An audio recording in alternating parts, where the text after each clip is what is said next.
தமிழக நண்பர்கள் ஒரு ஆய்வு நடத்தினாங்க.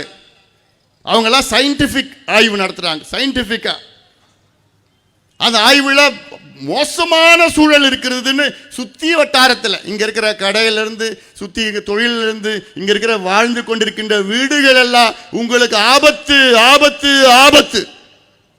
யாரால? என்எல்சியால உங்களுக்கு ஆபத்து ஆபத்து ஆபத்து. உங்க குழந்தைகளுக்கு பேராபத்து. ஆனா எதுவும் கண்டுக்காம நீங்க இருந்துடாதீங்க. கேள்வி கேளுங்கள், கேள்வி கேளுங்கள். கேள்வி கேட்டாதான் உங்களுக்கு நியாயம் கிடைக்கும். நான் கேட்டேன். ஏயா கிட்டத்தட்ட சொன்னாங்கல்ல 10-15 முறை நான் வந்திருக்கிறேன். நான் வந்து போராடி, அதுக்கு முன்பு நம்மளுடைய மருத்துவர் ஆர்ஜி இருக்கார், ஐயா இருக்கிறார். ஐயாலேருந்து 30-40 வருஷமா போராடிட்டு இருக்கிறோம். அன்னைக்கு போராடினது நிலத்தை அப்பதான் கொஞ்சம் கரண்ட் தேவைப்பட்டது. அன்னைக்கு போராடினது நிலத்துக்கு அதிக விலை கொடுங்கன்னு.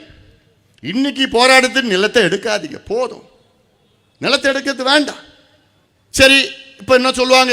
அதில் 10,000 பேர் வேலை செய்கிறாங்க, அவங்க எதிர்காலம் என்னன்னு கேட்பான். அவங்க குடும்பம்லாம் இருக்குன்னு கேட்பான். 10,000 பேர் வேலை செய்கிறாங்கல்ல. இப்போ நான் ஒரு வழி சொல்கிறேன். 2 வழி இருக்குது. அது ஒன்று டெம்பரரி, இன்னொன்று பர்மனெண்ட் தீர்வு இருக்கு. டெம்பரரி என்ன? இங்கே நிலக்கரி எடுக்காதீங்க. வெளிநாட்டிலேருந்து நிலக்கரி எடுத்து கடலூர் போர்ட் மூலமாக எடுத்துகிட்டு வந்து ட்ரெயின் மூலமாக எடுத்து வந்து இங்கே கரண்ட் தயார் பண்ணுங்க. இங்கே எடுக்காதீங்க, தண்ணி எடுக்காதீங்க, தண்ணி உரியாதீங்க, எதுவும் பண்ண வேண்டாம். இது டெம்பரரி. பர்மனன்ட் சொல்யூஷன் ஒன்று இருக்குது. நீங்கள் வச்சுருக்கீங்களா 40,000 ஏக்கர் நிலத்தை அழிச்சாங்கன்னா எப்படி தெரியுமாம்மா?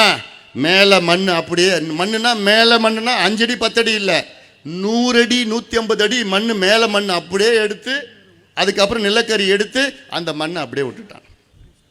நிலக்கரி எடுக்கிறதுக்கு முன்னாடி என்ன பண்ணுவாங்க? தண்ணி இருக்கும் மண்ணுக்கு கீழே. தண்ணியெல்லாம் பெரிய பெரிய பம்பு 10 அடி 20 அடி அகலமாக இருக்கும். உறிஞ்சி உறிஞ்சி உறிஞ்சி எடுத்தால் தான் அந்த நிலக்கரி எடுக்க முடியும். அதை எடுத்து அழிச்சிட்டாங்க. அந்த மாதிரி அழிச்ச மண், அதில் புல்லு பூண்டு கூட வராது. இன்னைக்கு அந்த அழிச்ச மண் எவ்வளோன்னா 40,000 ஏக்கர் அழிச்சிருக்கிறோம். 40,000 ஏக்கர். 3 போகம் நமக்கு உணவளித்த அந்த மண், சோறு போட்ட மண் அழிச்சிட்டான். சரி, அந்த மண்ணை என்ன பண்ணு? சோலாரை போட்டு விடு, சோலார் பவர் பிளான்ட்டை போடு.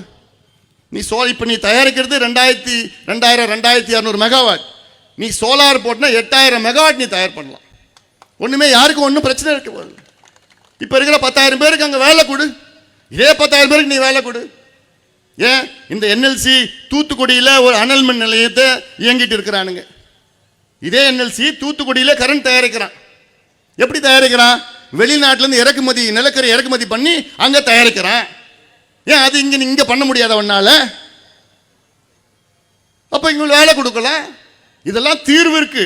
ஆனால் அவனுக்கு அதெல்லாம் வேணாம். உங்கள் நிலம் தான் வேணும். எதுக்கு வேணும் தெரியுமா? இதெல்லாம் நிலத்தை உங்ககிட்ட இருந்த பிடுங்கி நாளைக்கு யார்கிட்ட விற்க போறான்? யார்கிட்ட விற்கப்பான்? அதானே தனியார்கிட்ட கொடுத்துட போறான். திட்டம் போட்டு பிளான் பண்ணி வச்சிருக்கிறான், மாஸ்டர் பிளான்.